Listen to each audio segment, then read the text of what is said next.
Hi everybody, I'm Jim Rohn. What a pleasure it is for me to come and visit with you for just a few minutes here today. Tell you briefly a little bit about my story and share some ideas that might be beneficial.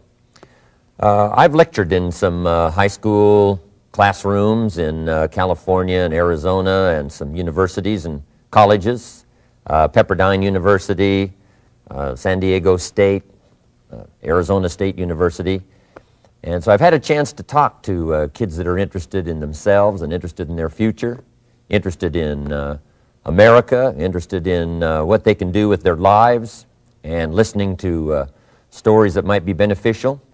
And I don't have a chance to, visit all of the schools and universities around the world, so this is a great chance for me by video to have a chance to tell you my story. Just briefly, let me tell you my story. I grew up in Idaho, farm country. My father still lives on the old homestead where I grew up, southwestern Idaho.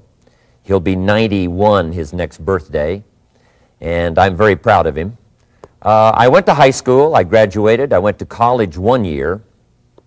Halfway through my second year, I decided I was smart enough, so I quit. One of my major mistakes. I should have stayed in school.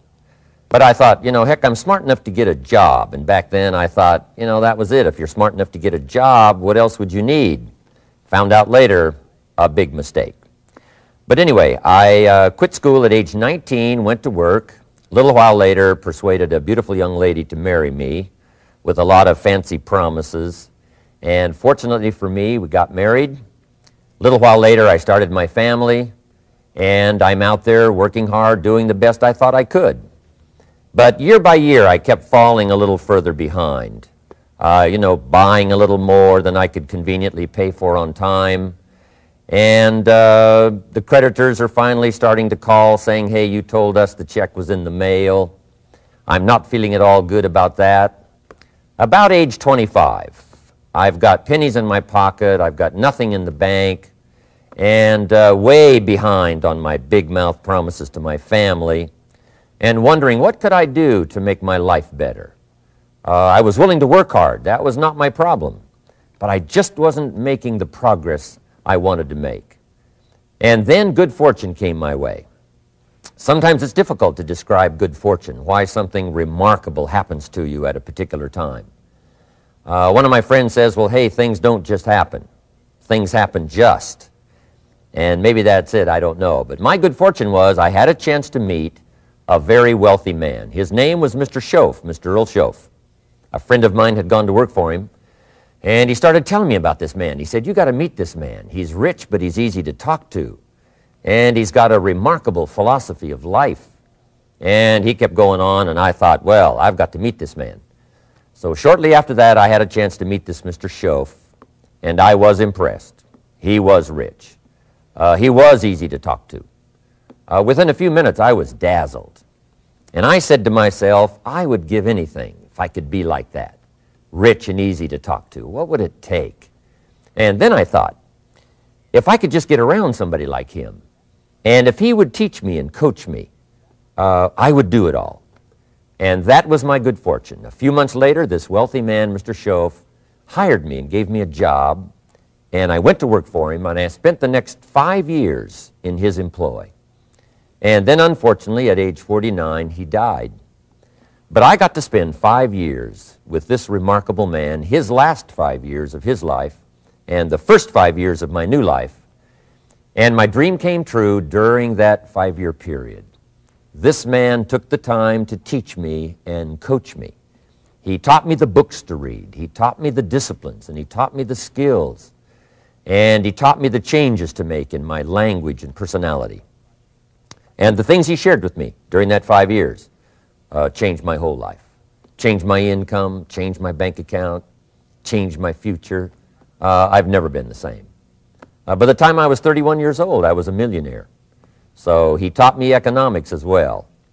So how lucky can you get to meet the right person at the right time who takes the time to share with you ideas that can change your life?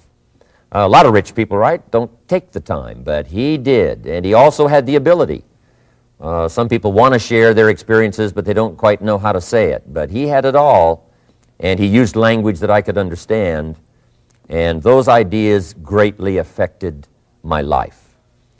I wish he was still alive today. If he was, I'd be calling him today one more time, thanking him for the time he spent with me sharing his life and his experiences that so dramatically affected my life.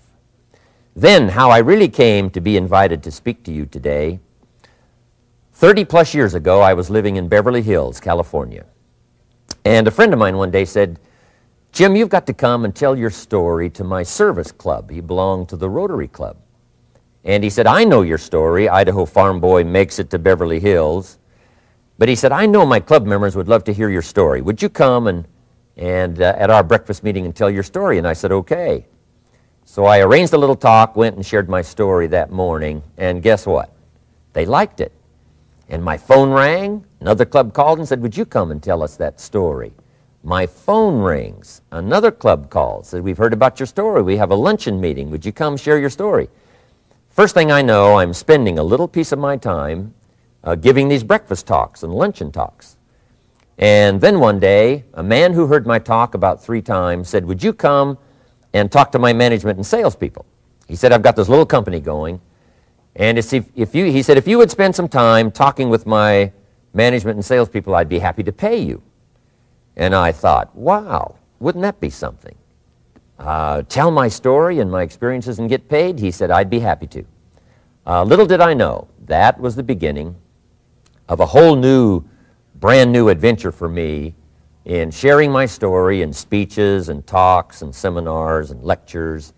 And now this business, it's become one of my most flourishing enterprises, takes me around the world.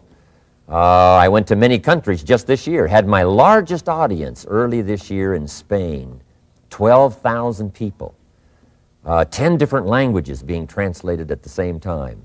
The whole audience with the earphones on.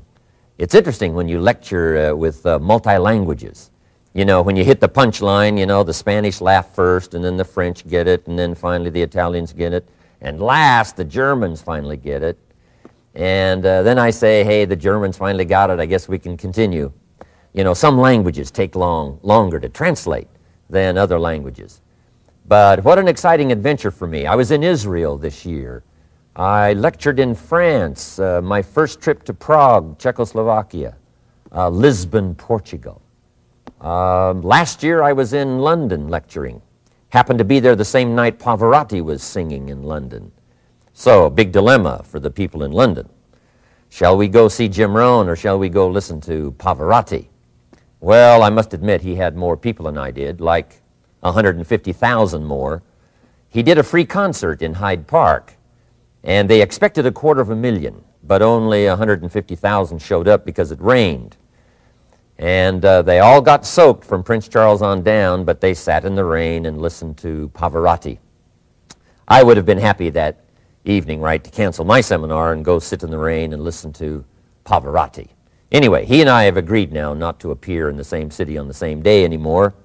Not really, but how exciting for me to be able to travel all around the world and share my story. And then especially to have this chance today to come and visit with you. And when I get a chance to speak at a high school class or a university class, I'm always excited about it.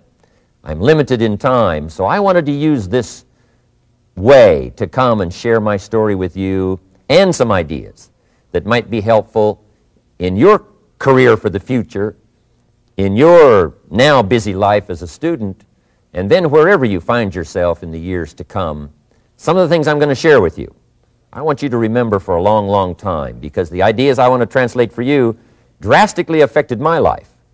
And if I can share now and affect your life, and you write me a letter or tell me in person someday, "Mr. Rohn, I listened to your video and I watched it carefully, and sure enough, some of the ideas that you shared greatly affected me, and here's what's happened to my bank account, here's what happened to me in school, here's what's happening to my future," that'll give me great, great satisfaction. So the man who shared with me ideas that changed my life, I want to share with you 3 of those basic subjects. When I met him, I was 25 years old, and when I first got acquainted with him, I used a lot of excuses as to why I wasn't doing well.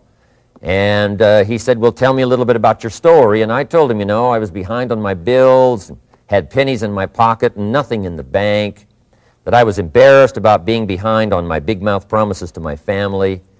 And then he gave me one little simple phrase that really forever changed my life. And here's what he said: Mr. Rohn, if you want the future to change for you, you've got to change.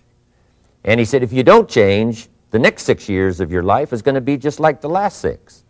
You'll still be behind on your bills. You'll still be behind on your promises.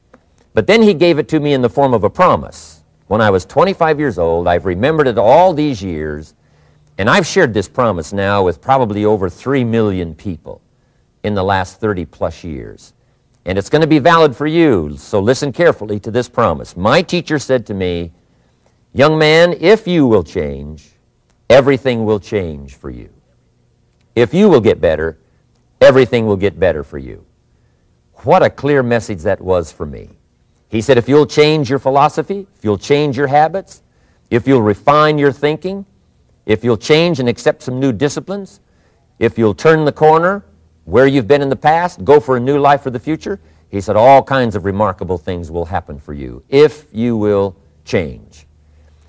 Before I met Mr. Shoaff, I used to cross my fingers and say, I sure hope things will change. I was hoping the government would change and the tax structure would change and that my boss would change and pay me more money.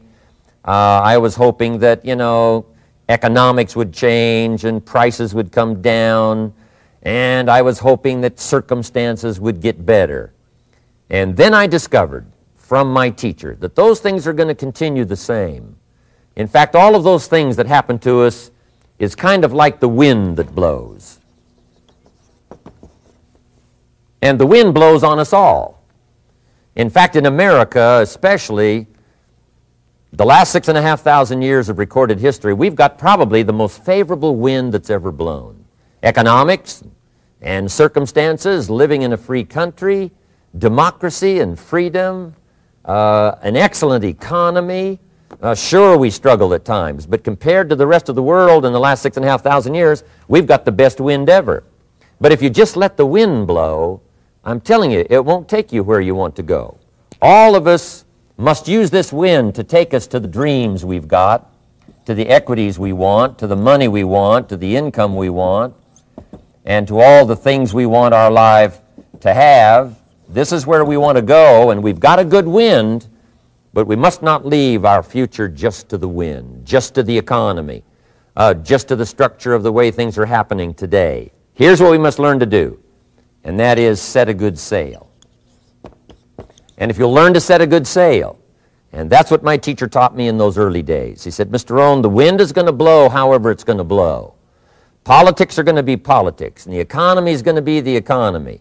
And however it turns out, that's the way it's going to be. What you must learn to do is not to wish for a better wind.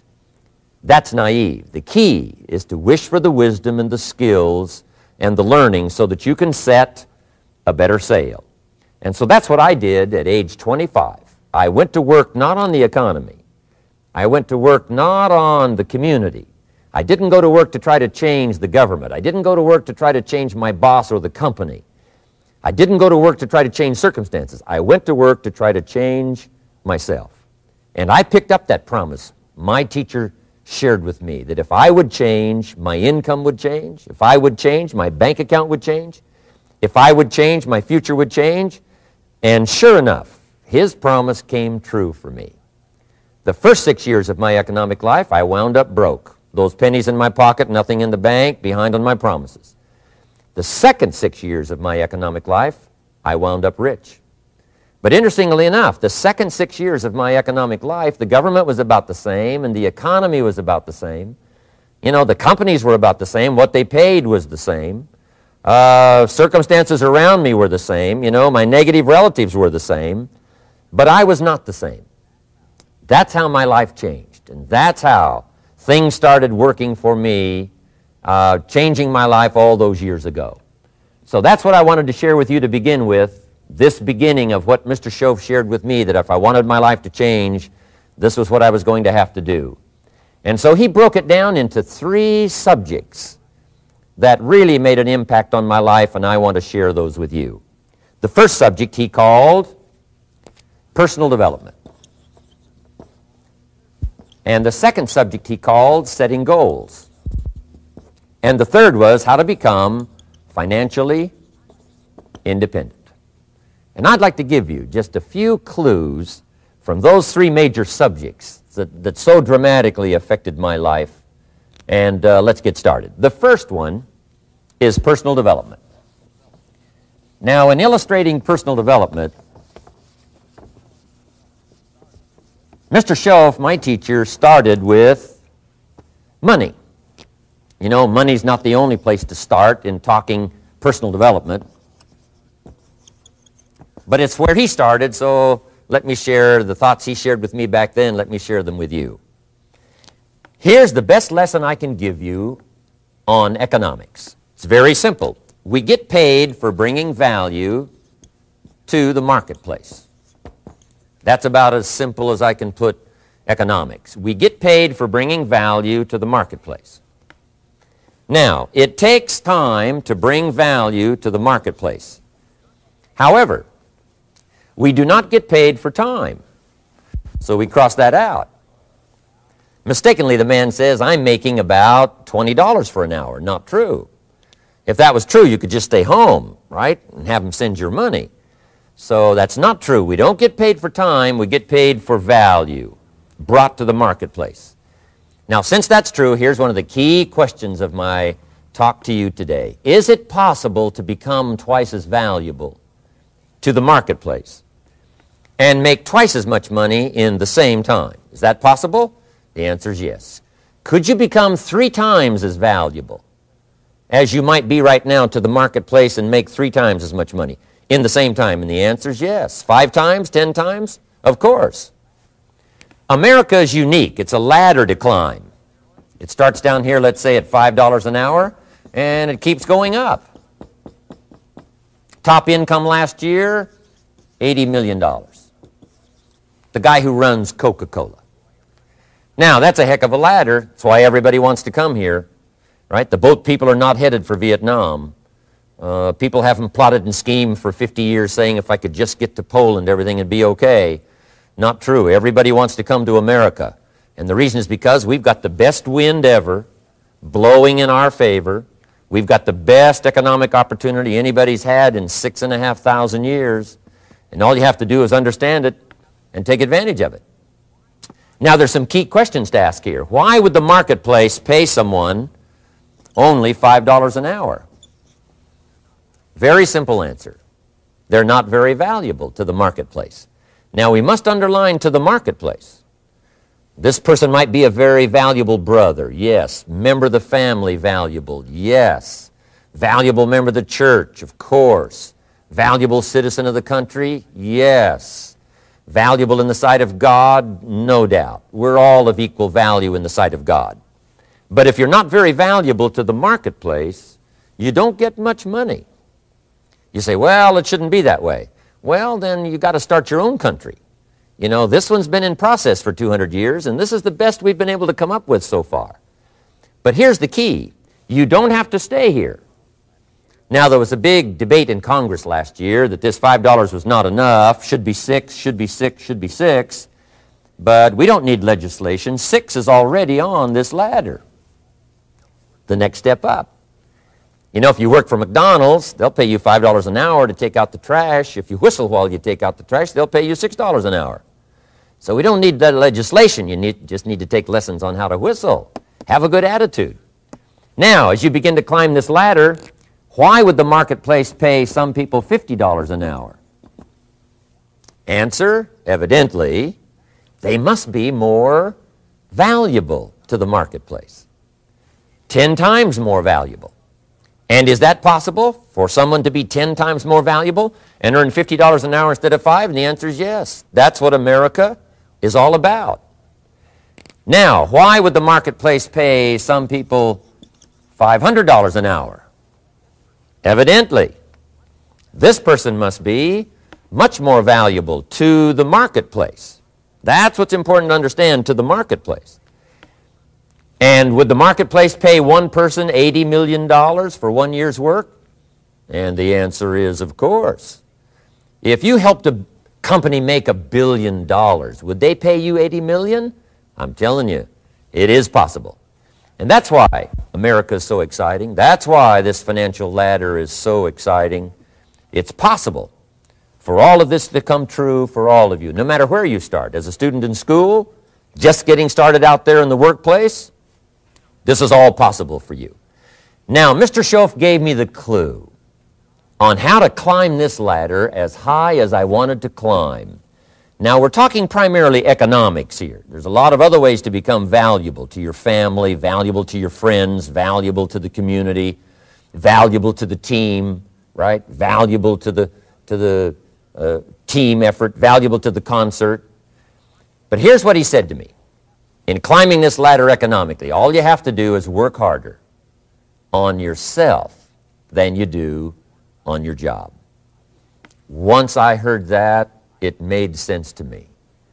I kept hoping that everything else would change around me, found out that if I went to work on myself, worked on my skills, worked on my language, if I became better than I was each year, if I grew in skills and language and vocabulary and competence, then I would become attractive to the marketplace. Not very long ago, a company called me and said, Mr. Rohn, we're expanding internationally. We'd like to have a bit of your expertise to help us. Would you give us a bit of your time? We'll add some millions to your fortune. And I said, okay. And I thought later, isn't that interesting? They would call me. Then my second thought was, of course they'd call me. Who else would they call? I can get the job done. Now, what a contrast for me, farm boy from Idaho, raised in obscurity, parents of modest means, broke when I was 25. How come I would get a telephone call and someone offer me a lot of money to help them in expanding around the world? Simple answer, evidently. Something happened to me between age 25 and where I am today. And I can tell you where it all started. From my teacher, Mr. Shoaff, who said to me, we don't have to change what's going on out there. That's the wind that's blowing. All we have to do is change what's going on in here. And now there's several ways to do that on personal development. And let me give you those ways. Here's the first one. We must learn from personal experience. Pretty simple. Learn from what happens to you. Take a look back over the last few months. Did you make some mistakes? How could you correct those for the future? Take a look back over the last year. Have you done it right or done it wrong? Let's correct it for the next year. Learn from your personal experience. Mr. Shoaff asked me when I first met him, he said, Mr. Rohn, how are you doing? You've been out there now 6 years. And I said, I'm not doing very well. He said, I suggest you not do that anymore. What a simple, swift analysis to my situation. He said, if you keep doing it, the next 6 years will be like the last 6. You don't want that to happen. Let's make the changes. So learn from your personal experience. Now here's number 2, why I came to share this video experience with you today. And that, I call it OPE, other people's experiences. That's me, other people. That's your teacher, other people. That's your friends and colleagues, other people. The people you meet that can pass along to you their experiences, what's happened to them, the mistakes they made, how they corrected them, how they changed their health and changed their bank account and changed their income and changed their future. That's it, other people. Now there's 2 kinds of people to learn from. One is failures. It's too bad failures don't give seminars, right? That would be valuable. Bring your notebook, have them tell you how they lost it all and threw it all away, threw their health away and threw their friendships away and things didn't work out well. That would be valuable. But now then we must also learn from positive, people that have done well. They've got the health, and so we ask them, how did you become so healthy? They've got the skills, so we ask them, how did you become this skillful? They've got the income, so we ask them, how did you get here in such a short period of time? So now here's what's important in personal development. In learning from other people, we learn, number 1, by observation. We learn what we see. We watch people that are successful in what they do. In sports, we watch their disciplines. In business, we watch their disciplines. By observation, what we can see. The reason I created this video is something that you could see someone's experiences translated for you. Second, we learn by what we hear. I've got some of my lectures on cassette tapes, so you can take them with you wherever you go and learn by listening. Turn your car into a mobile classroom and listen. And then listen to the sermon on Sunday morning. Listen to the lectures. Listen to the teacher. Listen to someone who's got something good to say. And then number 3 is vitally important on personal development, and that is read all the books you can possibly read in your lifetime. Mr. Shoaff got me started on my library. I've got one of the better libraries.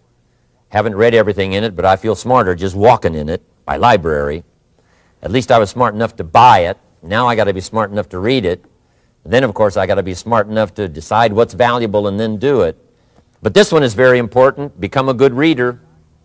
Some books that helped change my life. Mr. Shoaff recommended, of course, the Bible. And my parents made sure I was a pretty good scholar by the time I was 18. That's been so beneficial for me, drawing from those illustrations, reading about those stories, people who made it and people who didn't make it, and what the difference was. And then other books that helped to really change my life. One called Think and Grow Rich by Napoleon Hill. And then a book that helped me become financially independent by the time I was 31. And that book is called The Richest Man in Babylon by George Clason. And I'm going to share a little bit of that book with you when I get to financial independence today, our third subject. But I started reading the books, attending the classes, making sure that I got in front of people that had something good to say. And then I started keeping a journal. One of the major things my teacher taught me was to keep a journal. He said, don't trust your memory. If you hear something good, just make a little note and write it down. Now, at first I took, notes on pieces of paper and torn off corners and backs of old envelopes. And it didn't serve me well, thrown in a drawer. Then I learned to keep a journal, a bound copy of all my notes. So I would suggest you do the same. Things that impress you, a poem that impresses you. When you attend a class, some of the ideas that impressed you, jot them down. You read something in a magazine, right? Some ideas. Take those out, put them in your journal. Keep a good journal the rest of your life. This will serve you well. My journals make up a significant portion of my own library. And if you saw my library and saw my journals, I tell you what you'd have to say. This is the library, and these are the journals of a very serious student. No wonder Mr. Rohn is invited to lecture and speak on his experiences around the world. So I want the same thing to happen to you. Value captured that you can resort to later, go back over it and review it, and let it become valuable to you. So that's my first subject, personal development. Work harder on yourself than you do on your job. Develop the skills, learn the lessons, take the classes, absorb all that is being taught to you these days. And then later on, of course, you can sort it out, what's valuable to you and how to refine it for your business and for your life and for your future. But the main thing is to get it and start this process of personal change, personal development. And let me say it one more time. If you will change, everything will change for you. You'll never be the same. You'll keep growing. As you look back on a few months, look back on a few years, you won't believe the progress you can make. Economically, your relationship with your family, your friends, and whether you're in sports or economics or whatever, I'm telling you, that whole process of committing yourself for personal change, personal value, can really make your life unique and worthwhile. Now let's cover the second subject, on setting goals. Mr. Shoaff gave me some tips on setting goals that changed my life forever. And I want to share those with you.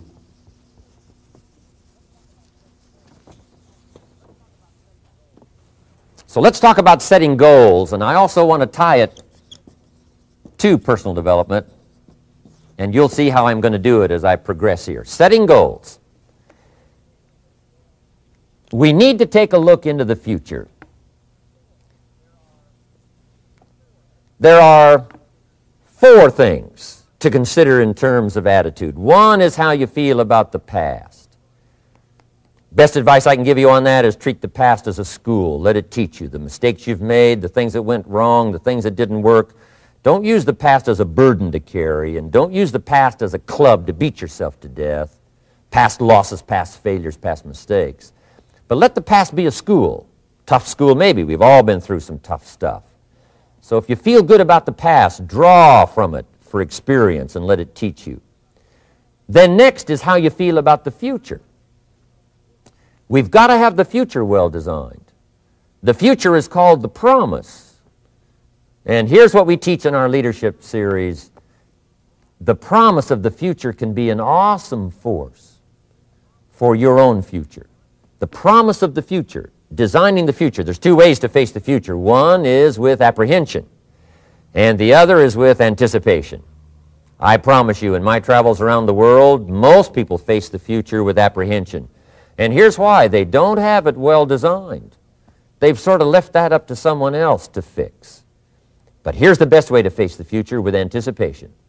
And you can face the future with anticipation if the future is clear, if the future is well designed. And I would like to have you consider some thoughts with me that help me to really change my future by giving it some thought and some consideration.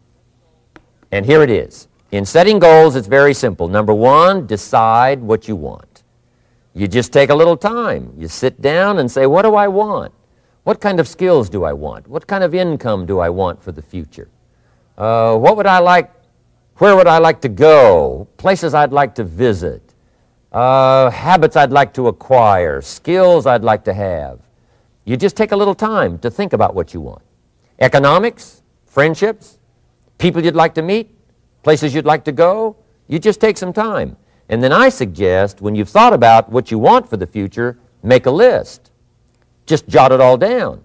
It's really a very simple process. And then here's number three. Keep all the old lists. I'm telling you, this served me so well, keeping my old list of goals. I look back now 10, 20 years ago at goals I set, lists I made, and I smile now because here's what I thought was so important, 20 years ago. Now some of those things aren't even on my list. I've got a new list. I've grown. I've changed. I've matured. But I give you that advice. Decide what you want. Number two, write it down. Number three, keep the old lists. And then here's number four.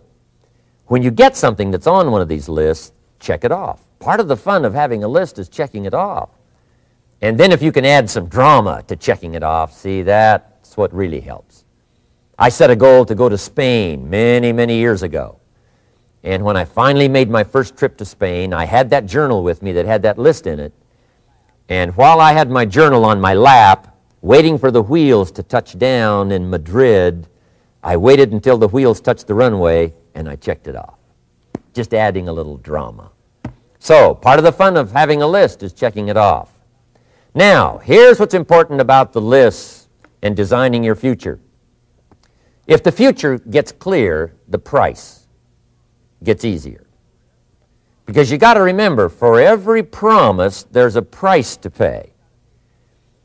Everybody's got to pay the price. Everybody's got to do the deal. Everybody's got to do the disciplines. Everybody has to pay. But here's what I've discovered. If the promise is clear and powerful, the price is easy to pay. The price is some classes. The price is a few books. The price is a few disciplines. The price is finding something that'll make your life better, make you grow, make you change, make you develop. So the first part of the key is to design the promise. Then, what is the price to pay? I'm telling you, the price will be easy. Anybody in my audience can pay it, no matter where you are, where you come from.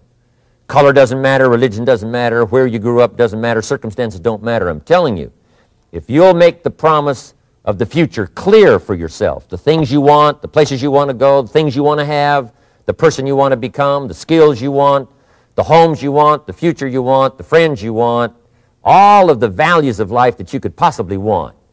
If you'll make that clear, make those lists, and be serious about it, I promise you it's an easy price to pay. Anybody can pay it.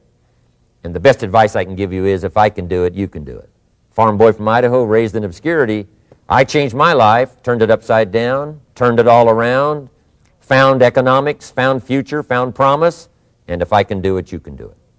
So, start setting your goals and see if you can't get a better excitement going for the things you want to accomplish for the future.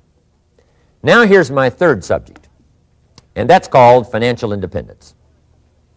Oh, by the way, before I get to financial independence, let me cover one more point. One of the major reasons for setting goals is for what they make of you in achieving them. My teacher advised me when I first got started at age 25, he said, "Jim, why don't you set a goal to become a millionaire?" He said, "It's got a nice ring to it. You know, enough zeros to impress your accountant." And he said, "I'm here to help you. You're only 25 years old. You've been to 1 year of college. You've got a beautiful family, every reason to do it. Why don't you set a goal to become a millionaire?" And he said, "Here's why." And I thought, he doesn't need to teach me why. Wouldn't it be nice to have $1 million? He said, "No, then you'll miss it." He said, "Here's why. For what it will make of you to achieve it." I'm telling you, that statement changed my life. Set the kind of goals that will make something of you to achieve them. He said, "Now, once you become a millionaire, what's important is not the money." I thought, that's kind of strange teaching. He said, "Honest, it isn't important." He said, "You could just give the money away." Now, I did better than that. I lost it all. By the time I was 31, I was a millionaire. By the time I was 33, I was broke. And I'll tell you a little bit about that story later. But when I lost all my money, guess what? I found out Mr. Shoaff was right. What was valuable was not the money. What was valuable was what I became to earn the money. The skills I had, the knowledge I had about the marketplace, the values that I had going for me. They were more valuable than the money. And here's an important statement to remember. It's not what you get that makes you valuable. It's what you become. So part of the key here is to set the kind of goals that will make something of you. Don't set them too low so that you don't have to grow and you don't have to read and you don't have to try and you don't have to stretch. Don't set them too low. And then don't sell out. Don't go for something that's going to cost you your virtue or cost you your values or sell out your principles. There's a good middle road here to follow. Goals that will inspire, goals that will help you grow, change, develop, and become better than you are. Okay, now let's talk about financial independence. How to become rich by 40, 35 if you're extra bright, much sooner if you find an opportunity like I did. Let me show you how I did it. Financial independence. First of all, I like the phrase financial independence. Some people are a little bit concerned about using the word becoming rich or becoming wealthy, and I can understand that. I struggled a little bit with this. Is it okay to go for becoming rich, go for becoming wealthy? And maybe that's a bit too strong a word or strong a term. So here's what I've come up with that I think is comfortable for me, and that is how to become financially independent. I think it's every person's heritage here, especially in America, to become financially independent. Now, let me give you my definition of financial independence. Financial independence is the ability to live from the income of your own personal resources. Financial independence. Now, it depends on how you want to live. If you need $2,000, $3,000 a month, if you need $4,000 or $5,000 a month, if you need $10,000 a month, some people may need, $100,000 a month. But whatever you would need to live, and you could earn that living from the income of your own personal resources, that's what I call financial freedom, financial independence. And let me show you how to acquire it. If you start at age 15, between ages 15 and 35 is 20 years, and in my personal opinion, based on my own studies and my own experience, 20 years, in my opinion, is enough time to become financially independent. If you're not, you don't live in the wrong country. Probably what's happened is you have the wrong plan. And it's easy to be a nice person with the wrong plan. I found that when I was 25 years old. I was broke at age 25, and I was a nice guy. You would have liked me. But I'm telling you, my plans up until then, especially my financial plan, left me broke. I totally changed it the next 6 years, and I became financially independent. So I know what I'm talking about. It is possible in a reasonable amount of time, 15 to 35, whatever, 20 years' time, enough time. You can do it in a much shorter period of time, like I did if you want to.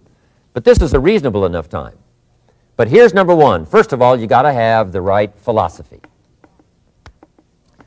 Philosophy is our ability to gather knowledge and sort through it and decide what's valuable.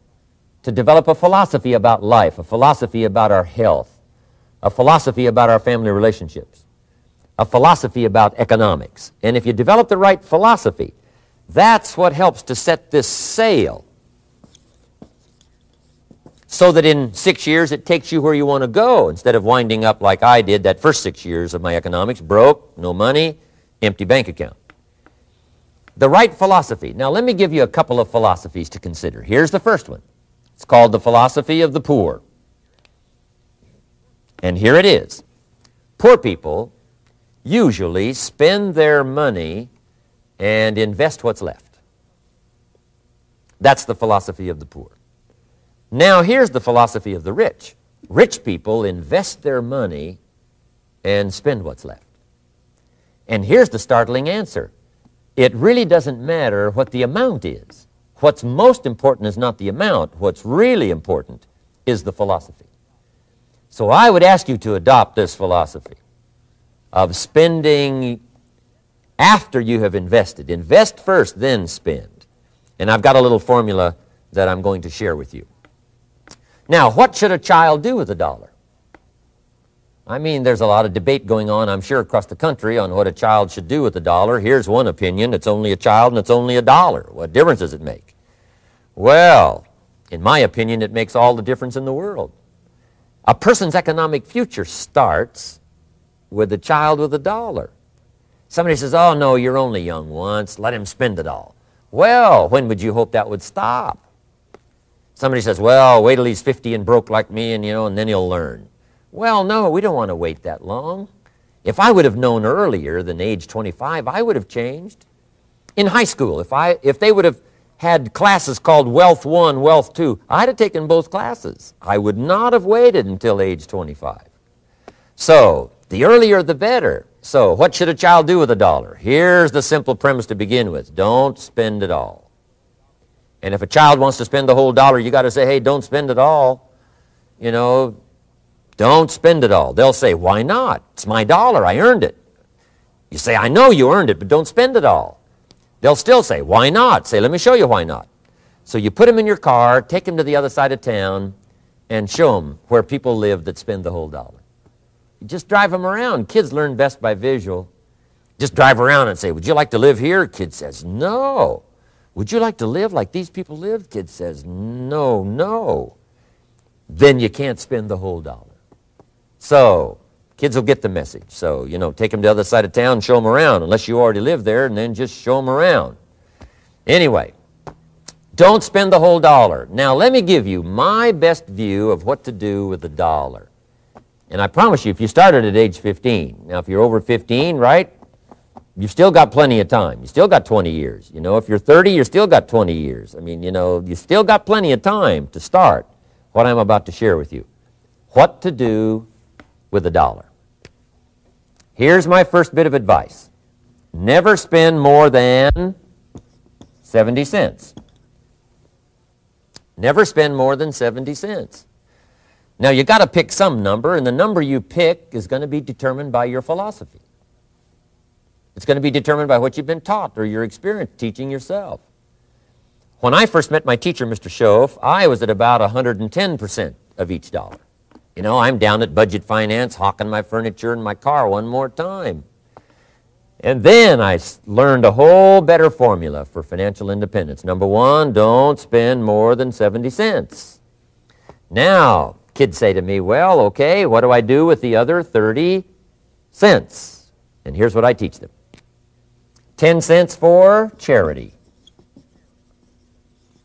Charity or church, or helping people that can't help themselves. 10 cents to support worthy projects.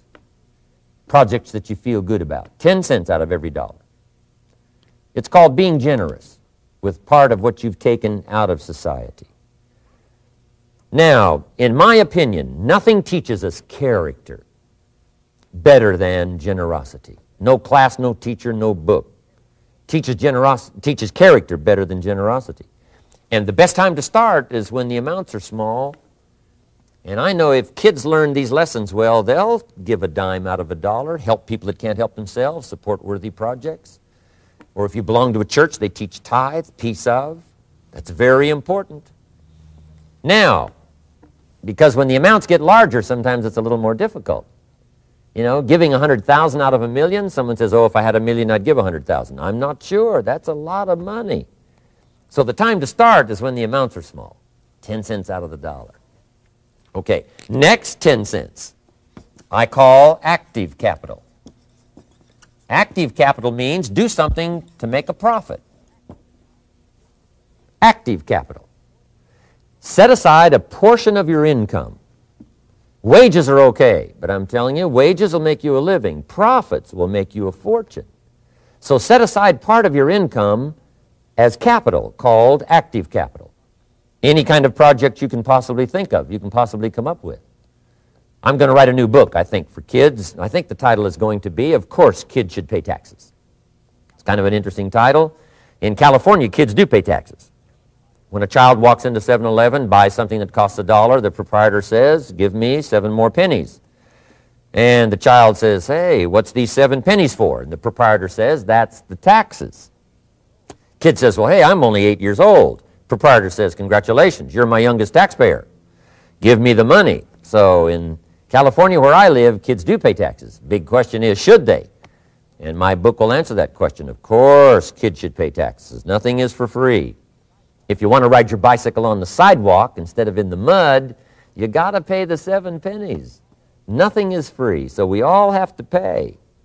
So, 10 cents out of your living, out of the money you earn, set aside for capital. Capital to try your best to show a profit. And in my book, it's going to be all kinds of ways kids can make money, right? 2 bicycles, one to ride and one to rent. I mean, you know, it doesn't take long to figure out some enterprise that'll start making a profit. Then you must jot this down if you're taking notes. Profits are better than wages. 16, but you can make a profit long before you're eligible to start earning wages. And then there's no limit to profits, and they can double and triple and quadruple. You know, there's no limit. It's incredible how fast profits can grow. So profits are better than wages. Wages make you a living, profits make you a fortune. Now, the third 10 cents is vitally important. I call it passive capital. Capital you let somebody else use. A financial institution, stocks and bonds, mutual funds, whatever. Let someone else use it. You furnish the money. They use it to make a profit, but they pay you for the use of it, called interest. And here's one of the things that will make you financially independent fairly quickly, and that's called compound interest. And this is how you get it. Letting someone else use a portion of your money, your substance. They show the profit. They pay you interest. And this passive capital, I'm telling you, over a sustained period of time, if you'll develop this little 10, 10, 10, and 70, especially starting at age 15, I'm telling you, by the time you're 35, you will be financially independent. You'll have the ability to live from the income of your own resources. And then one more point on passive capital. There's a Bible philosophy. I'm an amateur on the Bible. But there's a Bible philosophy that teaches the borrower is servant to the lender. And if you want to be in a powerful position as you grow older, finally when you become mature, maybe have your own business, things have worked out for you for the future, the position you always want to be in is the power position, and that's called the lender. The lender is the power position. So if kids learn early enough, and then you ask them what they'd like to be when they grow up, I'm telling you, once they understand, they'll say, well, one of the things I want to be is one of those lenders. That's the power position, not the spender. No, you'll be pitied the rest of your life if you just become a spender. You got to become a lender. And I think this is the one formulas to follow. 10 cents out of every dollar. Let someone else use it. Be the lender, power position. Then try to show a profit. Can't we teach our children how to take $1, search the neighborhood, find a broken wagon, pay $1 for it, bring it home, you know, clean it up, sand it until it's clean, paint it red till it shines, straighten out the wheels till they're true, take it back to the neighborhood, sell it for $5? Anybody can do that. Now, does the child deserve $4 profit? And the answer is yes. Society now has a mended wagon. And that's what America's all about. Finding something, touching it, making it better, making a profit, taking part of your resources, helping people who can't help themselves. Let someone else use it to make a profit. Some projects require more capital than one person has. Exciting. And then let them pay you for the use of it. America's had this philosophy now all these years. Communism has taught all these years capital belongs in the hands of the state, not in the hands of the people. We've been teaching all these years capital belongs in the hands of the people, not in the hands of the state. And we turned out to be right. Capital in the hands of the kids, capital in the hands of the people. Enterprises that make a profit, enterprises that grow. It's the hope of our future. So that little simple formula, I hope, will help you. Now, one more key on financial independence, and that is attitude. Attitude. Here's number one. I used to say, I hate to pay my bills. My teacher straightened me out on that. He said, let's see, Mr. Rohn, what you hate to do is pay $100 on an account and reduce your liabilities and increase your assets. I said, well, no, not if you look at it that way. He said, well, it all depends on how you look at it. So wouldn't you love to pay your bills, reduce your liabilities, increase your assets? You got to have that kind of attitude. I found out the same attitude about taxes. I used to say, I hate to pay my taxes. And Mr. Shove said, well, that's one way to live. But don't you understand? Taxes is how we care and feed the goose that lays the golden eggs. Wouldn't you want to do your share? Someone says, yes, but the goose eats too much. Probably true. But hey, we all eat too much. We all need to go on a diet. Better a fat goose than no goose. So I finally became a happy taxpayer. Now, I think taxes are too high, so I'm working to get taxes lowered for our economic future. But then whatever they turn out to be, I gladly pay, do my part, because that's what makes the whole system run, each of us doing our part. Now, I want these three subjects to be valuable for you. I want them to have meaning for you. I want you someday to be financially independent. I want you to have the personal development so that you feel good about yourself. If I had a chance to meet you someday, I'd like to have you show me the list of goals that you got started and say, Mr. Rohn, here's some I've already checked off. Here's the books I'm reading. Here's what's happened. I'm developing the skills. I'm better this year than I was last year. I've got more self-confidence. My skills are developing. That's what I want for you, and that's why I took the time to come and share in this video message with you. I do seminars all around the world, but this is one way that I can reach out and touch you in case you can't come to my seminars, wherever I am. Maybe this video will reach you somewhere, and it'll have an impact on your life. And what I'd like to do is later hear about it, a letter, phone call, or to have a chance to meet you in person. And now I'd like to leave you with these 4 questions called Questions to Ponder. These questions were valuable for me, and I want to make them valuable for you. Here's the first one, why? We all ask why we should work this hard, why take that many classes, why go to school that many years, you know, why take the notes, why read the books, why work that hard, why put yourself through the push-ups and the disciplines, why? Good question, why?